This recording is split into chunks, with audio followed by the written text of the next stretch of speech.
Well, good morning. It's a Saturday morning, nice and early. Well, not real early. I went down and had some breakfast. Here we are at the world famous Gomez Garden. Bring your own key lock. Just want to let you know what's going on back here. See, people get these, I don't know how they get permission or whatever. Maybe they just somehow claim it. Look at all these birds hanging around here. And so they plant whatever they want inside their little box. I guess the city provides the water tap. I don't know who brings the hose. Sometimes you'll see these monster, sunflower seeds and stuff. Not some sunflower plants. I believe the seeds are part of the plant. Yeah, that's what it is. And so you get out here in the morning. It's nice and quiet, except for the birds a little bit you can hear. And traffic hasn't really picked up out there today yet.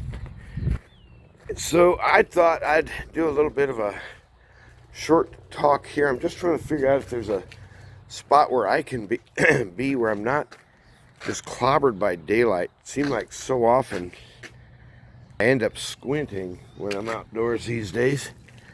Okay, well, I didn't bring the little tri-stand thing. I wanted to talk to you about a couple of things. Now, there's a young woman that maybe she's watching this and maybe she's not. This is now about the fourth time I've run into this in the last 3 months. Something's happening out there and I don't really get it. 64 years old, I usually know how women react to me or around me. I can pick up on their signals.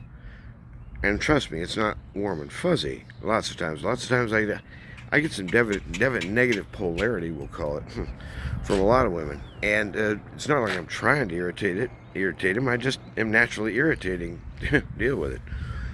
Well, anyhow, if you can imagine a young lady who looks basically like, sort of like a model for a cologne or something like that. Or here's a model for our new handbag and fashionable shoes. I don't like ranking women by numbers 1 through 10, but you'll get the idea. Anyway, the point being, look, I ain't got no truck with folks like that. And it's not that I have anything against people like that, but it's just we operate in different circles, okay? That's all there is to it. Your buddies ain't my buddies, and my buddies ain't your buddies. And I don't know anybody at the country club. Thank you. Anyway, bye. So anyway, the thing is that suddenly I'm getting these weird overtures through cyber digital stuff. And I keep thinking to myself, where's the other shoe going to drop? In other words, what's the margin for a young, beautiful woman on the other side of the world getting all interested in about some old fart who lives 6,500 miles the other way? He ain't going over there and you ain't coming over here. What is that about? So I had a one lady the other day, a Singaporean, I believe. She went ballistic on me when I shared with her a video that I found to be interesting. But I'd already shared several other videos and those were fine. So as an example, have you ever heard Steve Miller Band, Number 5, that's the name of the album, Tokens, Tokins, you get it, yes. YouTube habitually calls it Tokens. In fact, Google search does the same thing, but it's not. That's not the name of the song. They've edited it to make it kid-friendly, it wouldn't want any. So anyway, I'm sitting here thinking about all this weird stuff that's going on. Does it seem to you that there's like glitches in the Matrix or something? Suddenly I'm hearing conversations that don't apparently have any foundation back to truth or reality. Hey, I'd really like to pursue being a friend with you. Why? We've never met, and we probably never will. What do you mean, friends? I mean, we could become the equivalent of pen pals. Hey, pen pal, today I had eggs and bacon for breakfast. What'd you have? I mean, we could do that, but what? It would be like, do world famous, beautiful models and TV people hang around like trying to, strike up conversations with like the maintenance dude who's crawled underneath the car trying to fix their damn transmission. No, they don't do that. They sit in their little hoity-toity thing and please call me when my vehicle's fixed, and I hope it's not too expensive. Whatever. I mean, they want everything. They don't want to give anything. But anyway, the point is that I'm not all about classes. You know, that's more of a British thing. You know, class, British class. I don't care about class stuff. But what I mean is that, look, the way it works is that beautiful people hang around with beautiful people, and that usually rhymes with money. I'm just saying there's an awful lot of that hangs around together. Now, whether it's collective or whether it's connective or whether it's necessary, I don't know. But I got no part in that anyhow. I have no connection into that moneyed world, that snooty thing going on. Girls, you got the wrong gringo. If you're trying to hitch yourself to this rising young star, first of all, we got issues with the word young here, yeah. But anyhow, I'm just looking at some of this stuff, and it's like a glitch in the Matrix. In other words, there's nothing there that would justify it in real time. Like, what do you mean, beautiful young French lady, that you're interested in developing a friendship with this grumpy old weird guy thousands of miles away? Why are you wasting your time? How do you win, Snookums?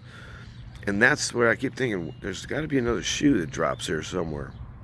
So, anyway, I know there's a lot of scam, there's a lot of phishing, and I'm just thinking maybe I'm just running into abnormal amounts of phishing. But at any rate, the Singaporean lady, she actively asked me, please, cross me off of your list. X me out of your directory. It was like this whole thing was based. She texted me, hey, Nancy, are you coming later or something? I was like, this is not Nancy. Oh, sorry. Well, who is this? It's like, well, my name's Mike. Why do you ask?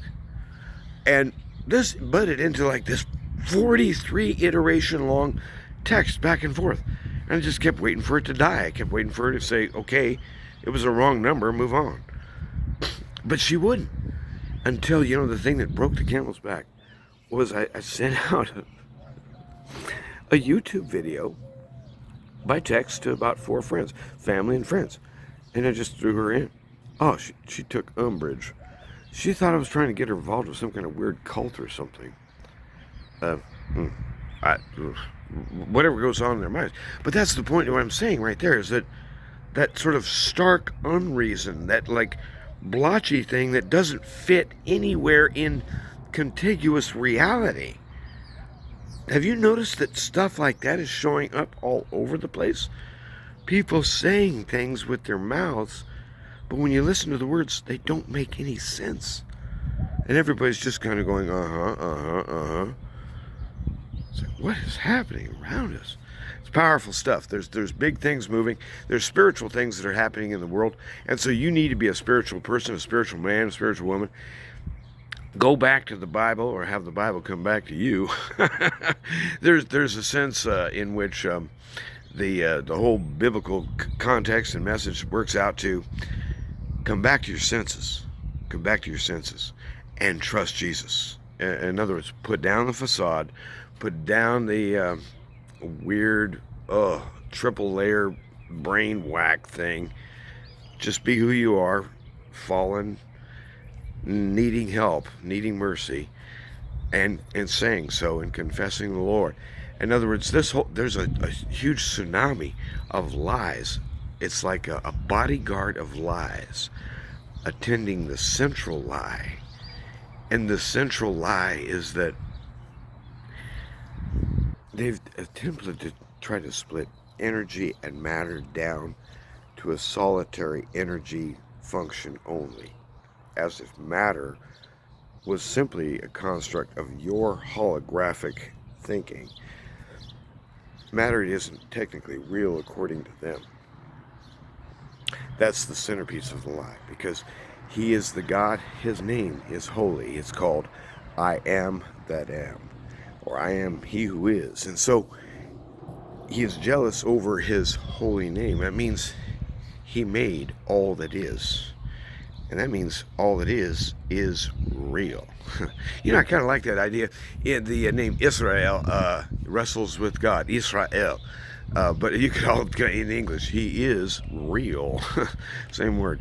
And so the idea is that in this modern cult, this modern heresy, they're attempting to divorce matter from energy such that matter collapses and becomes essentially a perception only of a wave function or something. And that's pushing it too far, because God Almighty is the one who guarantees that is. Otherwise, there's no justice. In other words, the crimes against humanity have to be punished. You know, back in the 60s, I think it was the 60s, maybe it was the early 70s, I believe the 60s, a guy named Lieutenant Calley. There was a thing called My Lai. Look it up. Look it up. It was a big stink. It was an international stink. A whole village got wiped out by, shall we say, overzealous American troops. And these men paid. They went to prison, I believe. I don't know how strict the punishment was. I was just a little kid. I don't actually remember it much. But the point is this. We've got deaths afoot from a whole bunch of different sources. And the thing is that not anyone's going to court. Not anyone's going to be tried for these mass crimes. Crimes against humanity at levels really have to go back to World War II to begin to get back to the size and scope of the grossness of these acts. Well, guess what? They will pay. And the thing is because reality had to be real in order to record the crime. Yes, the wave function does not collapse. He holds the center. Jesus Christ is at the center, holding it together. And so as a result, real stuff really is real. And that means the record is settled. Justice will be done, and God is praised. Use this as a resource in our times, because everything's being questioned, even reality itself. Well, you're going to have to become the guarantor of reality by affirming things in your life which sound like this. No, I ain't the one who's true, but the one who is true has truly spoken. His word is right, and I will die saying it. You stay faithful, and you will thrive. I say so. He says so. You say so too, and thrive. Have a good day. Amen.